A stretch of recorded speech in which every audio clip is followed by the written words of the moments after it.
Nuevamente tenemos el placer de invitarlos a realizar juntos otra aventura en el campo de las Escrituras. El estudio de hoy, el quinto de la serie, nos dice cómo podemos saber que la venida de Jesús está cercana. Invito a inclinar el rostro en oración.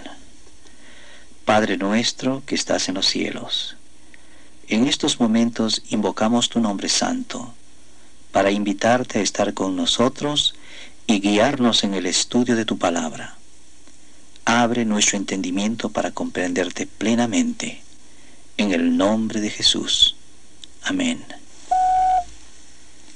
Como ya lo hemos sugerido, el tema del estudio de hoy es uno de los más interesantes, pues trata de cómo podemos saber que el Señor Jesús viene pronto. Cierto día el Maestro estaba hablando con sus discípulos en cuanto a la destrucción de la ciudad amada, la hermosa Jerusalén de aquellos días, y del sagrado templo que tanto reverenciaban. Ellos no pudieron sino imaginar que tal destrucción implicaba el fin del mundo, y de inmediato le hicieron la pregunta: ¿qué señal habrá de tu venida y del fin del mundo? Dado que ellos habían relacionado a las dos destrucciones, Cristo contestó a sus preguntas, describiéndoles condiciones paralelas que precederían a ambos acontecimientos.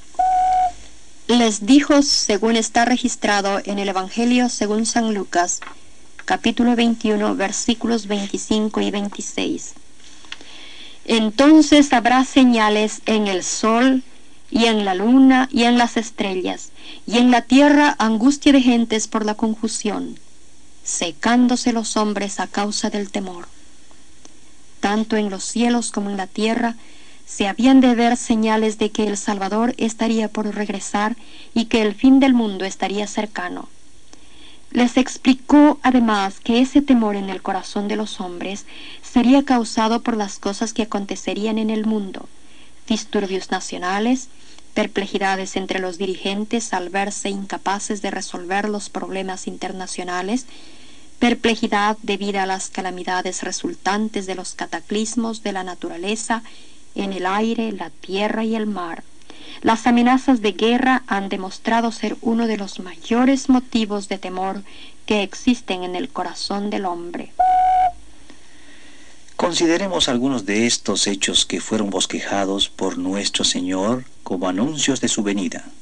En primer lugar, las señales en el mundo político. Notemos la advertencia pronunciada por Winston Churchill antes de la Segunda Guerra Mundial. Parecería que estuviésemos marchando, arrastrados por una firme corriente en contra de nuestra propia voluntad, en contra de la voluntad de todas las razas, pueblos y toda esfera social, hacia una horrible catástrofe.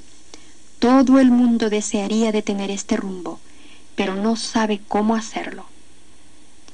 Comparemos la antedicha comprobación hecha por ese gran estadista de fama mundial con las palabras del Señor Jesús. Y oiréis guerras y rumores de guerras, mas aún no es el fin, porque se levantará nación contra nación y reino contra reino, según el Evangelio de San Mateo, capítulo 24, versículos 6 y 7. Vivimos en una época cuando muchísimos conocen el horror de la guerra. Esta generación ha visto 2 guerras mundiales y muchas de menor alcance. Sin respiro alguno, los pueblos pagan impuestos por guerras pasadas y por las que amenazan su futuro.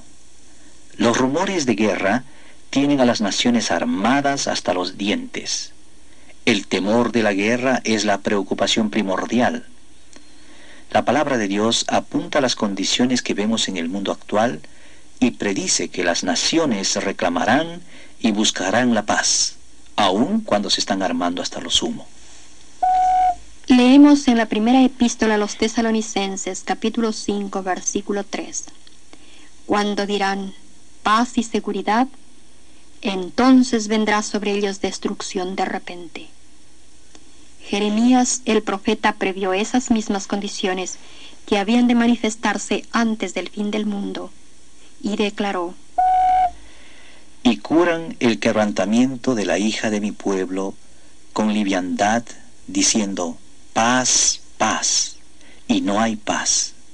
Jeremías capítulo 6, versículo 14. La Biblia recalca 3 señales de la venida de Cristo en el mundo político.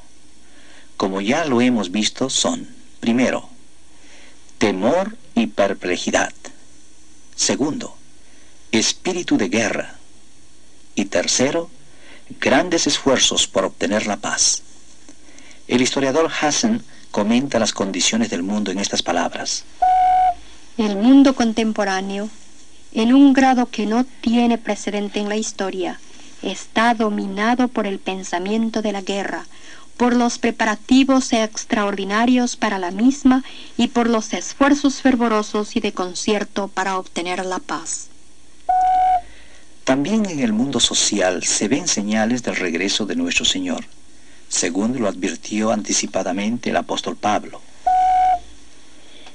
La segunda carta a Timoteo, capítulo 3, versículo 1 y 2, nos dice: esto también sepas, que en los postreros días vendrán tiempos peligrosos, que habrá hombres amadores de sí mismos, avaros, vanagloriosos, soberbios, detractores, desobedientes a los padres, ingratos, sin santidad.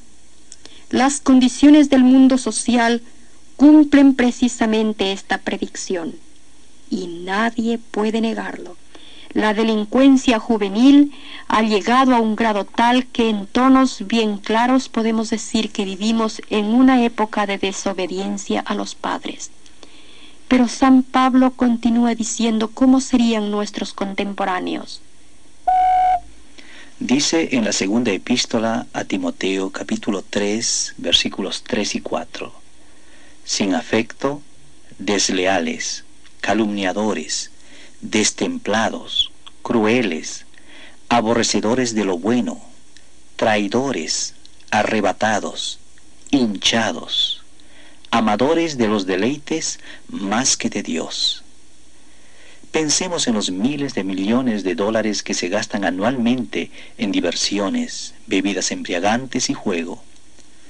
Luego notemos la tendencia creciente del divorcio como otra evidencia de que estas profecías se están cumpliendo con creces hoy día.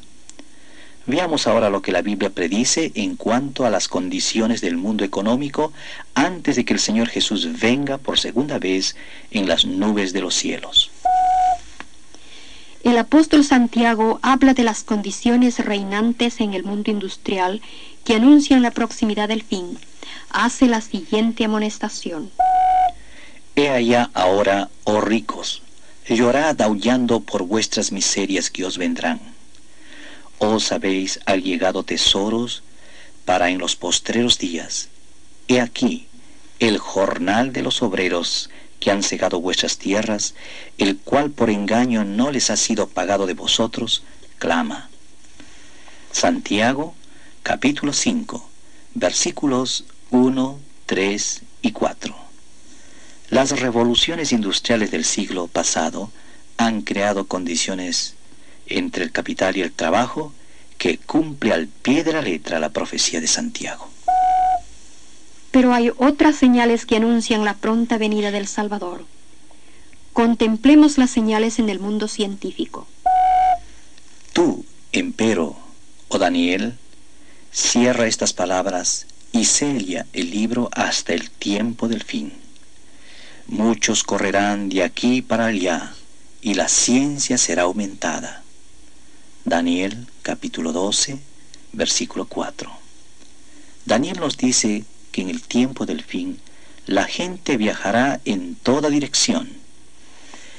Él usa el término correrán para indicar rapidez.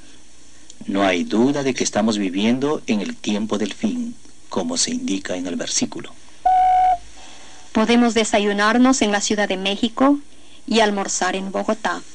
Vale decir, podemos dar todo un salto continental entre dos comidas. El aumento de la ciencia en el siglo XX sobrepasa el conocimiento combinado de todos los siglos precedentes en la historia del mundo. Bastaría la era atómica, con las invenciones asombrosas que promete, para cumplir cabalmente las palabras del profeta. La explicación es que Dios ha querido preparar el camino para dar el mensaje a todo el mundo en nuestros días. Notemos ahora lo que la palabra de Dios nos dice concerniente a las señales en el mundo religioso, en los días del fin. La Biblia menciona 6 señales definidas que se verán en el mundo religioso antes del retorno del Señor Jesús. Primero, burladores. La segunda epístola de San Pedro, capítulo 3, versículos 3 y 4. Segundo, apariencia de piedad. Segunda epístola a Timoteo, capítulo 3, versículos 1 y 5. Tercero, amadores de placeres. Segunda epístola a Timoteo, capítulo 3, versículo 4. Cuarto, falta de fe. Evangelio de San Lucas, capítulo 18, versículo 8. Quinto, falta de amor. Evangelio según San Mateo, capítulo 24, versículo 12. Sexto, el Evangelio a todo el mundo. Evangelio según San Mateo, capítulo 24, versículo 14. Los burladores son los que ridiculizan la Biblia. En el mundo hay muchos que pretenden pertenecer a alguna iglesia y sin embargo no tienen fe ni prestan atención a las profecías bíblicas. También ellos son burladores. El hecho es que muy pocos de los que se le llaman cristianos tienen hoy día una fe viva en la doctrina bíblica de la segunda venida de Cristo, literal y visible. En casi todos los países las iglesias cuentan con más miembros que nunca antes. Muchos dicen ser cristianos y sin embargo muy pocos son los que asisten a los cultos. Y aun quienes profesan ser religiosos viven como los que no tienen ninguna religión. De ellos dice San Pablo que tienen apariencia de piedad, pero que han negado la eficacia de ella. La búsqueda de placeres ocupa el tiempo libre de la gran mayoría. Los bancos de las iglesias están casi vacíos, mientras que los cabarets, los teatros, los salones de baile y otros lugares de diversión están repletos. Hasta los cristianos profesos participan en juegos de azar y carreras, y asisten al teatro. Son amadores de los deleites más que de Dios. Jesús hizo esta pregunta: cuando el Hijo del Hombre viniere, ¿hallará fe en la tierra? La oración es casi un acto desconocido entre los miembros de la Iglesia, excepto en los casos de dificultad y crisis. La gran mayoría ni piensa siquiera en estudiar las Sagradas Escrituras. Anualmente se venden millones de ejemplares de la Biblia y no obstante, qué poco se la lee y se la estudia. ¿Dónde está la fe? Por causa del mucho pecado que existe entre los que profesan ser cristianos, disminuye el amor por las cosas espirituales. Por la multiplicación del pecado entre ellos, el amor de muchos se resfriará. Nosotros estamos viviendo precisamente en ese tiempo indicado por la profecía. Pero entre todas las señales correspondientes al mundo religioso, la predicación del Evangelio a todo el mundo, inmediatamente antes del regreso de Cristo, es acaso la principal. La radio, la televisión, la imprenta están anunciando las buenas nuevas a todas las naciones. Los misioneros cristianos se encuentran en casi todos los países. Esta profecía se está cumpliendo rápidamente y constituye una señal importantísima del regreso de nuestro Señor. Dios prometió poner signos de advertencia en los cielos para anunciarnos su pronto regreso. Jesús dijo: En el Evangelio según San Mateo, capítulo 24 y versículo 29. Después de la aflicción de aquellos días, el sol se obscurecerá y la luna no dará su lumbre. La mayor profecía bíblica con referencia a tiempo, que estudiaremos más adelante, anticipa 1260 años de persecución que debían terminar a fines del siglo XVIII.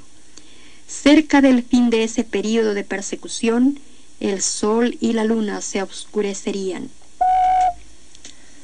Empero, en aquellos días, después de aquella aflicción, el sol se oscurecerá.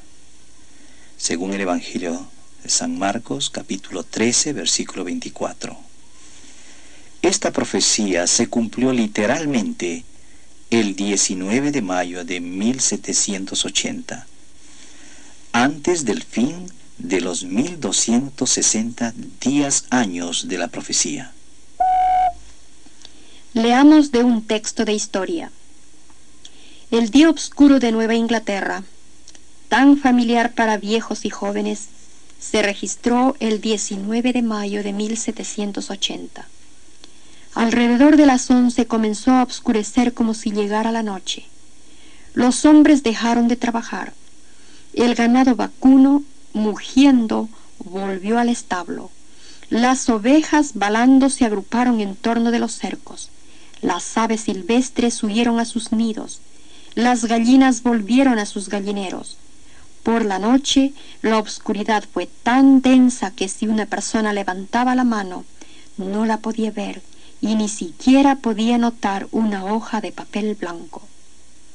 Historia de Ware, New Hampshire, 1735 a 1788. Encontrada en la Biblioteca Pública de Boston. Noel Webster, muy famoso por el diccionario que compiló, declaró que la verdadera causa de ese notable fenómeno no era conocida. Notemos ahora la crónica de un periódico de aquel tiempo. Durante todo el tiempo parecía como si un manto de lobreguez melancólica y enfermiza cubriera la faz de la naturaleza.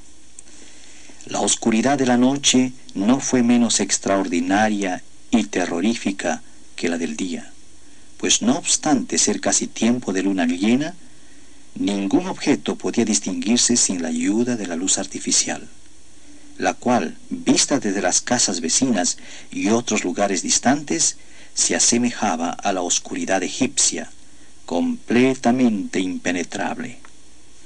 Sacado de Independent Chronicle, de Boston, 8 de junio de 1780, página 4. Leemos en el Evangelio según San Mateo, capítulo 24 y versículo 29. Y las estrellas caerán del cielo.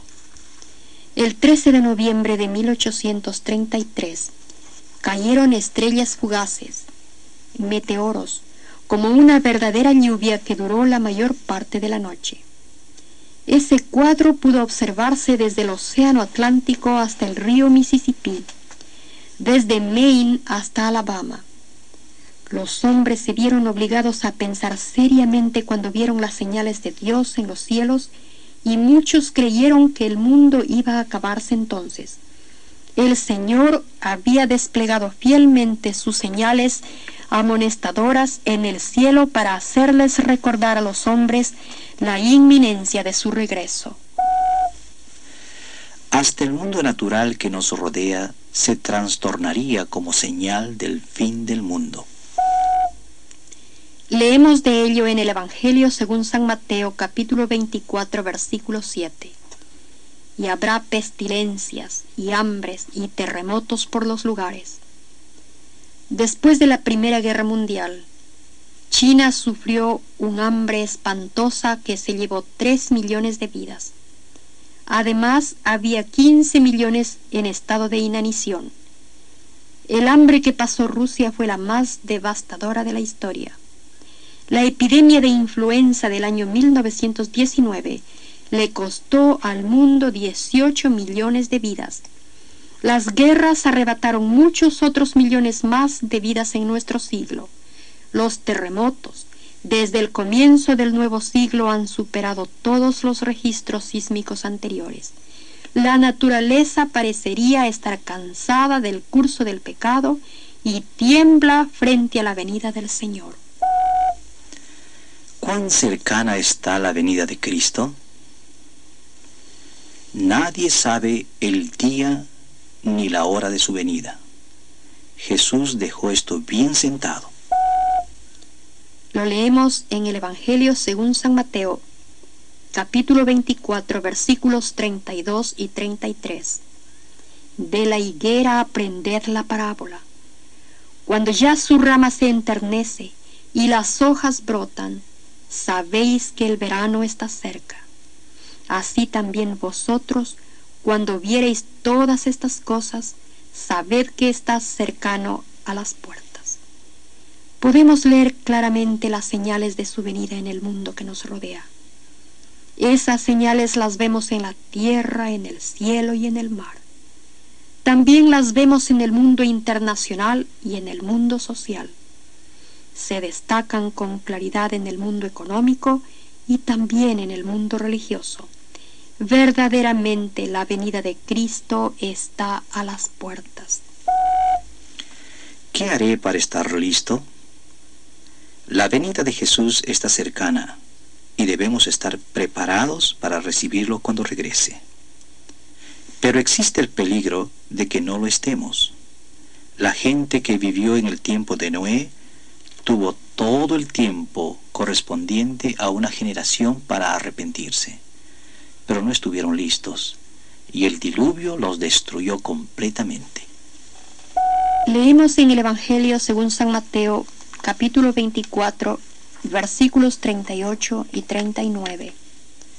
Porque como en los días antes del diluvio estaban comiendo y bebiendo, casándose y dando en casamiento hasta el día que Noé entró en el arca, y no conocieron hasta que vino el diluvio y llevó a todos. Así será también la venida del Hijo del Hombre.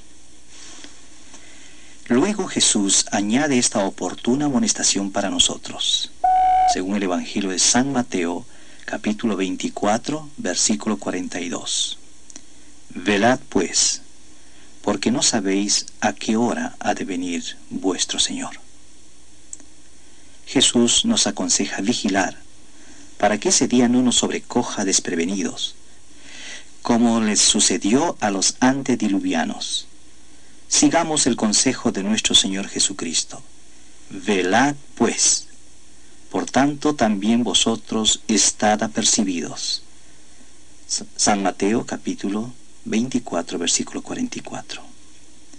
Oremos por la preparación necesaria, a fin de que podamos encontrarnos con nuestro Señor, que pronto ha de regresar en las nubes de los cielos.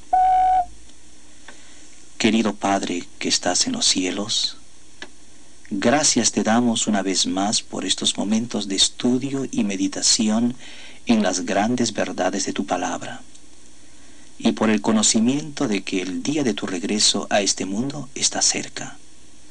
Ayúdanos a estar listos para ese gran día. Que tu bendición nos acompañe a todos. Te lo pido en el nombre de Jesús. Amén. Nos alegra notar el interés demostrado en este curso bíblico.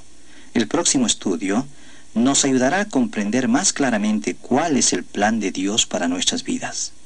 Los esperamos a todos.